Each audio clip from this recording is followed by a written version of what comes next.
എല്ലാവർക്കും നമസ്തേ. Happy be ഹാപ്പിയുടെ പുതിയൊരു വീഡിയോയിലേക്ക് സുസ്വാഗതം. എന്താണ് ശ്രീ മുത്തപ്പൻ്റെ നടയിൽ നേരുന്ന പൈങ്കുറ്റി? മുത്തപ്പൻ ഈശ്വരൻ്റെ പ്രീതി നേടുവാൻ വേണ്ടി ഭക്തന്മാർ നടത്തുന്ന പ്രാർത്ഥനകളിൽ ഒന്നാണ് പൈങ്കുറ്റി. കൊടുമുടി വെള്ളാട്ടം, കൂട്ടും വെള്ളാട്ടം എന്നിവ കോലം കെട്ടി ആട്ടത്തോടൊപ്പമുള്ള പ്രാർത്ഥനകളാണ്. എന്നാൽ തറവാടുകളിലും പൊടിക്കളങ്ങളിലും മറ്റും വണ്ണാൻ, തീയൻ, അടിയാൻ എന്നിവരിൽ ആരെങ്കിലും ഭക്ത്യാദരപൂർവ്വം നടത്തുന്ന അനുഷ്ഠാന കർമ്മങ്ങളാണ് പൈങ്കുറ്റി.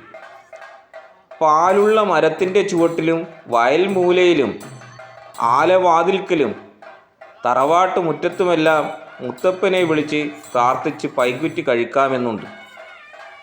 പൈങ്കുറ്റി എന്നതിന് ചെറിയ മൺഭരണികളിലെ കള്ള് നിവേദ്യം എന്നാണ് അർത്ഥവിവക്ഷ.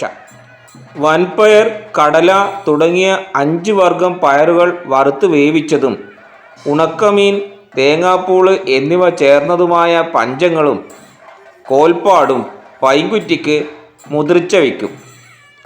അടിച്ചു തെളിച്ച് ശുദ്ധമാക്കിയെടുത്ത് പലക വെച്ച് നിറദീപം വെച്ച് ഇളനീർ കൊത്തി കലശമാടി ആദ്യം കുറികൂട്ടും. വാഴയിലയിൽ ഭസ്മം ചാലിച്ച് കുറിക്കൂട്ടുണ്ടാക്കി കുറി വരയ്ക്കുന്ന ചടങ്ങാണിത്. പീഠം ചാർത്തൽ, മുതിർച്ച വയ്ക്കൽ, വീത്ത്, നായൂട്ട്, ധൂമംകാട്ടൽ തുടങ്ങിയ അനുഷ്ഠാനത്തിലൂടെ മുത്തപ്പ പ്രീതി വരുത്തുന്ന ഭക്തി നിർഭരമായ കർമ്മമാണിത്. ഏറ്റുകാരനായ ചന്ദനെ പണ്ട് കല്ലാക്കി മാറ്റിയ മുത്തപ്പനോട് അദ്ദേഹത്തിൻ്റെ ഭാര്യ പ്രായശ്ചിത്തം ചെയ്ത് പൈങ്കുറ്റി, അകപൂജ, പുറത്തു വെള്ളാട്ടം എന്നിവ കൊണ്ടായിരുന്നു. ആ പൈങ്കുറ്റിയാണ് ഭക്തന്മാർ ഇന്നും തുടരുന്നത്. നല്ല വിളവ് കിട്ടിയാലും ആഗ്രഹ സാഫല്യമുണ്ടായാലും ഭക്തന്മാർ ഇഷ്ടദേവനായ മുത്തപ്പന് പൈങ്കുറ്റി നേർച്ച നടത്തുക പതിവാണ്. ഊട്ടും വെള്ളാട്ട പ്രാർത്ഥനയിൽ പുറത്ത് കോലക്കാരൻ കൊടുമുടി വെള്ളാട്ടം കെട്ടി ഉറഞ്ഞാടുമ്പോൾ അകത്ത് തിരുവപ്പനയ്ക്ക് വിഭവസമൃദ്ധമായ ഊട്ട് ഒരുക്കും. വന്നു കൂടിയവർക്കെല്ലാം നിർമാല്യമായി ഭക്ഷണവും നൽകും.